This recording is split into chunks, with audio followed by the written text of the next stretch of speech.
Muitíssimo boa noite, meus queridos amigos de todos os lugares da DIP e de todos os lugares, né, que estão nos acompanhando, estão nos seguindo.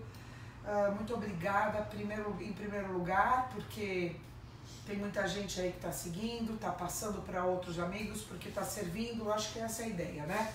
Eu já falei que o nosso propósito aqui não é falar só de psicanálise, é falar de psicanálise e de outros assuntos relacionados à vida, né? Foi essa proposta que a gente aqui resolveu dar andamento.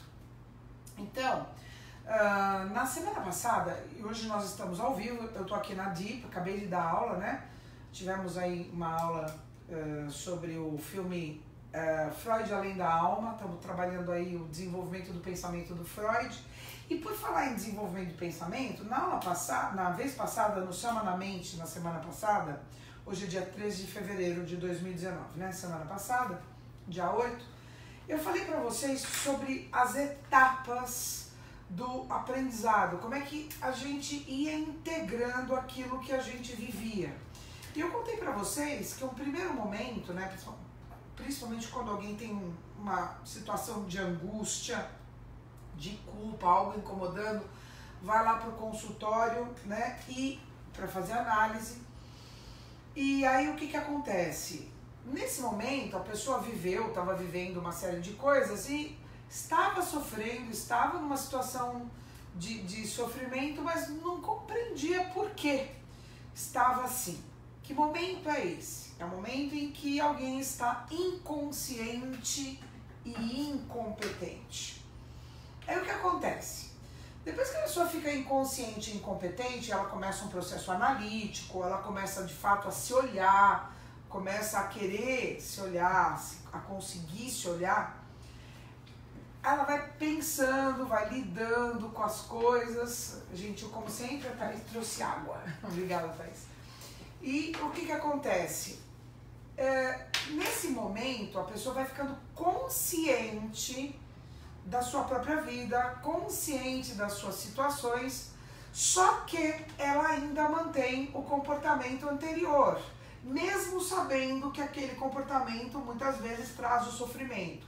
Que momento é esse, né, da nossa andança, da nossa jornada? É quando a gente está consciente e incompetente. Então a gente estava inconsciente e incompetente, a gente passa a ficar consciente e incompetente, porque embora a gente saiba das coisas, a gente ainda está no caminho anterior, que é um caminho muito forte, que foi, queira ou não, o caminho que nos trouxe até aqui.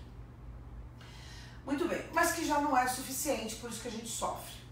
Depois a gente vai para um terceiro momento, né? Porque aí a gente vai trabalhando, vai se olhando, vai seguindo o processo analítico, a gente vai percebendo, se decompondo, se analisando, se entendendo e se vigiando, se olhando, e conteúdos inconscientes vão se tornando conscientes, a gente vai elaborando questões corajosamente no processo analítico, na vida, a gente vai para um terceiro estágio. Qual é o terceiro estágio que a gente vai? É quando a gente está consciente e competente. Então a gente saiu do inconsciente e incompetente, passou para o consciente e incompetente, foi para o consciente competente, porque a gente está lidando com a coisa, mas bobeia para ver o que acontece. Pumba para o caminho anterior. Pumba para o caminho anterior. Né? É quando a gente está consciente e competente, mas lutando para se manter consciente e competente, porque ainda não faz parte da gente. Então, foi tudo isso que a gente falou no Chama na Mente na semana passada. E tem um último momento, né, que é quando a gente está inconsciente e competente. Por exemplo, se alguém perguntar, você sai por aí matando os outros, metralhando os outros no meio da rua? Você vai falar, não, você nem para pensar. Você está inconsciente, competente, né?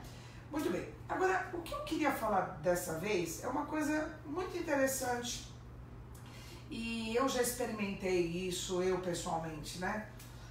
O que acontece até que a gente fique inconsciente e competente. O que acontece é que nós temos o estágio de inconsciente e incompetente, esse a gente não sabe o que está acontecendo, está tudo bem. Só que enquanto a gente está consciente e incompetente, e depois consciente e competente, são dois momentos da nossa vida em que a gente já sabe o que é melhor, a gente já sabe o que é bom pra gente, a gente já sabe o que é certo. Então, certo no sentido de certo pra gente, né? Que funciona pra gente. E a gente começa a disseminar essas ideias. A gente fala delas, a gente divide essas ideias, só que elas ainda não são nossas. Olha que coisa fantástica. A gente está falando alguma coisa que a gente sabe que funciona, sabe que é bom pra gente, mas a gente ainda não integrou como valor. Nesses momentos, a gente pode se sentir uma fraude. E eu falo isso porque muitas pessoas me procuram, né, no consultório, dizendo: Selma, eu me sinto uma fraude, eu sou uma fraude. E eu falo, é mesmo, né? Tem momentos da vida da gente que a gente ainda se sente uma fraude. Mas eu pergunto, como é que a gente não seria essa fraude, entre aspas, porque é necessário, é fundamental que a gente passe por esses momentos, né, de consciente incompetente e consciente competente. Como é que a gente chega na introjeção de um conceito completamente e ficamos inconscientes e competentes se a gente não passa pelas fases anteriores? Então, de novo a gente entra naquela história da idealização, né? Quer dizer, eu já deveria estar inconsciente e competente. Não, não dá. Não dá. A gente passa pelos momentos da vida da gente, a gente passa pelas fases, não tem como não passar pelas fases, né? E a gente, entendendo que passa por elas, obrigatoriamente, a gente aceita o processo. E quando a gente aceita o processo, a gente não se sente uma farsa, porque de fato a gente tá no sentido de evoluir, no sentido de adaptar-se, no sentido de andar, né? A gente libera uma energia muito grande, né, do eu, da gente, do ego, que está sendo usada para manter a culpa, esse julgamento todo, né, que a gente está gastando uma energia toda para fazer, para não se aceitar. Então, essa sensação de que a gente é uma fraude, essa sensação de que a gente não é verdadeiro e por isso não está de fato dando conta de um assunto, é uma coisa para a gente pensar se é isso mesmo, ou se a gente não está querendo aceitar um processo evolutivo, porque a psique, ela tem um tempo, o tempo psíquico não é o tempo cronológico, né? Não é o tempo do relógio, o tempo psíquico é outro tempo, é um tempo de amadurecimento, né? Um tempo em que a gente vai integrando, a gente vai percebendo que não morre diante das situações. Então, eu gostaria de deixar essa provocação aqui, né? Será que somos uma farsa mesmo, uma fraude mesmo, como muitas vezes a gente se sente? Ou será que isso é parte do nosso processo de aprendizado, né? Quem sabe a gente possa lidar com essa idealização de uma outra maneira. Fica aí a provocação da noite. Um grande beijo para todos e até semana que vem no Selma na Mente.